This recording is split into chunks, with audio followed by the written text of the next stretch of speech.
Ladies, gentlemen, and friends, good morning. This morning, I would like to share with you a little knowledge about healing foods. And one of the superfoods is also a healing food named broccoli. Broccoli.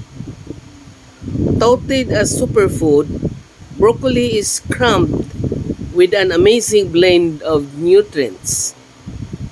A relative of cabbage, broccoli contains potent anti-cancer compound including dindylomethane and sulforaphane, which work together to inhibit cancer growth. Dindylomethane also promotes antiviral, antibacterial activity. So eating broccoli regularly may help to protect against and fight off infectious diseases. Its other health benefits include calcium and magnesium, which promote bone building, lutein and zeaxanthin, which reduce the risk of eye disease, and vitamin C, which fortifies the immune system.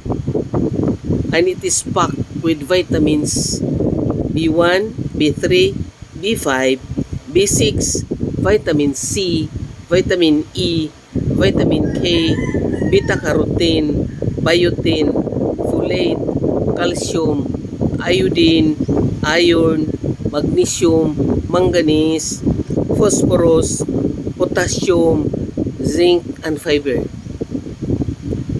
That's the wonder of broccoli.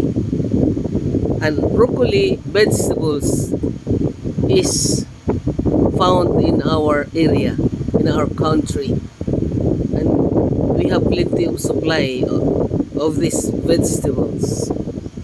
And this is one of the superfood, a healing food.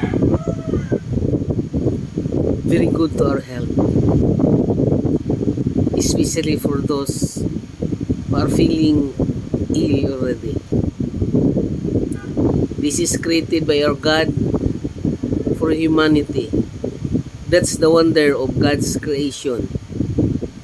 Ladies, friends, and gentlemen, I hope I shared with you a little knowledge about broccoli. I thank you. May God bless us all.